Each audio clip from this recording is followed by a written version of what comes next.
Look, Stewie, you stood up before God and all your toys, and you took an oath to stick it out when things got tough.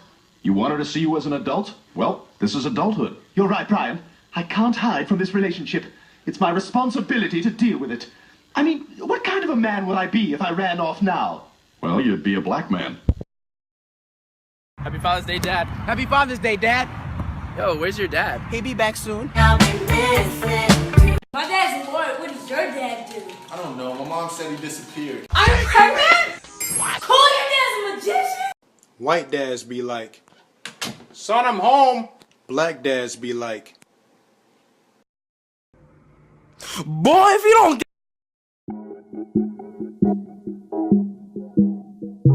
I definitely feel like we're picked on in media because we're not the only race of men that, choose themselves over their duties, their parental duties. And we're the first ones to be depicted as, no, he chose another woman, he chose another lifestyle, he chose drugs, gang violence, a rap career, whatever it is. And they don't want to look at it from both sides, and it's foolish to me. The dominant image of black fathers in America is wrong. The image, the idea that most black fathers are not there, that they're not present, that they're not home with their kids, it's factually false. Not living with your father does not mean you're fatherless, right? So we hear statistics in general about fatherlessness, and these statistics are wrong. All the statistics that you've heard in America, all races, about fatherlessness are wrong. With racial tension at an extreme high in America right now, it's always refreshing to see a stereotype get completely debunked. In a study conducted by the Center for Disease Control, the myth that black men are absent fathers was dispelled. When news outlets report on black fatherhood, it's often depicted as a crisis, further reinforcing the idea that black men are not there to raise their children. But the data that the CDC gathered paints quite a different picture. In the study, built upon years of research, the results indicated that black dads are actually more involved with their kids on a daily basis than other racial groups. From changing diapers to playing with their children to helping with homework, black fathers were statistically more hands-on than white and Latino fathers. It was my first night. Zamir spent the night with me. It was a life experience. I think it was like 5 months, 6 months maybe. He cried the whole time. I didn't know what to do. So I just called my mom. I just started calling I started calling other friends that I knew that had kids. I was just calling them like, yo, he won't stop crying. What I need to do there was like, just feed him a bottle, pat his back, and he'll go back to sleep. And after that, it was like, it just came clockwork. I think when people have kids, whether they're for it or against it, your outlook is going to change. People that look forward to kids, they can't imagine how dope and tight this bond really is. Like, that's something you created. That's part of you that's here to stay.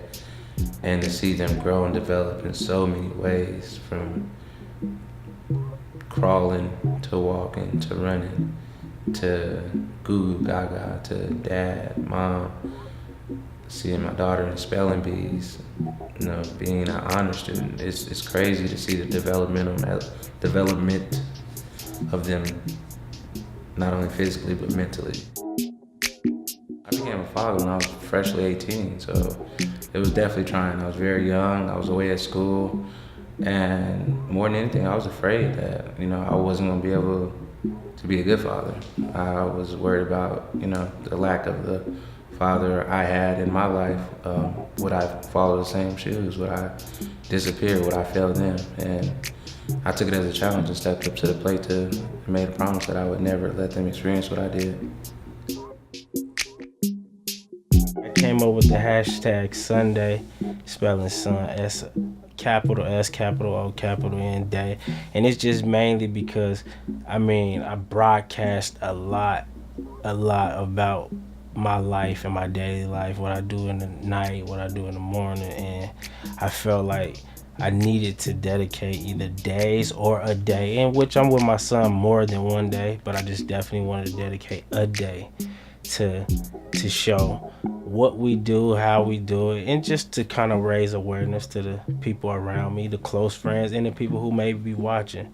You know, just to give your son, don't ever get too busy for your kid, you know. So it was just kind of just to raise awareness. You know, that's not the ideal thing to be around your son in the time before my time. You know, it wasn't popular to kick it with your son, and I just wanted to show something different. It was me and my daughter. First real one-on-one experience with her. And I'm just hungover out this world. She literally crawls on my face and is opening my eyes, trying to get me to like, come on. And I'm like, you're tiny. You're like, why, you can't crawl? Like, how did you make it over here? Tell me, how did you roll over? She just opened my eyes. As soon as I looked at her and opened my eyes fully, she just laid down next to me. It was like an understanding. Okay, you're not ready yet. We're gonna both take a nap. And then from there, we took a nap. I woke up and got it together. It was like, okay, this is real life. I got true responsibilities now. And it's always been that connection from there, for me and her. We've always been inseparable. She makes me feel like the best dad in the world, even when I feel like I could be doing so much more. He's literally my twin in every shape, form, or fashion. Not only does he look like me, he has my split personality. We don't believe in strangers. That's just a friend we haven't made yet. He would literally walk up to the most randomest person in the park, on the playground, at school, introduce himself, and offer whatever he has. Let's play. Would you want something to drink? Would you like some food? He's just a very warm soul, and yeah, it's probably my pride and joy to see him have that personality, because I didn't develop it till later in life. So to see him have it so early on, it just shows a big promise for him. He's very eccentric, artistic, fun-loving, and he just wants to make everybody around him happy and enjoy themselves. And he's dope.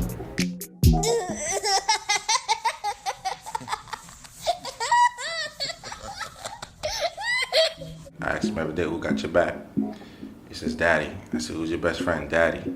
Who's always gonna be there for you? Daddy. Like, I just make sure he knows that.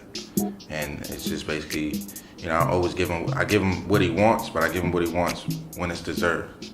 So it's like, he knows, like, if I do this, or if I mess up, you know, Daddy gonna be on my ass. So he knows that, and it's just like, we have fun, we go out, we go shopping, you know.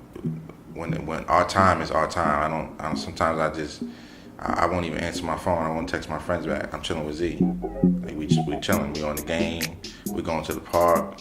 We have football practice. Sometimes I don't let that come across. Or sometimes even with my friends that have kids, we'll go chill with their friends, hit their kids, and we all hang out together and just have a good time. So it's like everybody's building a bond at that point. Every year, I just keep stepping up. I mean, there may be some interruptions, but I just gotta keep stepping up for him. Not even just for me anymore. It's not even just about me, it's about him. I started changing up a lot of the things that I was doing and a lot of the decisions I was making. Before my son, I used to do a lot of things without thinking, or thinking very little. And when I had my son, I started thinking things out repeatedly before I made the decision, because I was actually living for two people instead of one. And it's just the way I'm gonna continue to live, you know, it's for my son.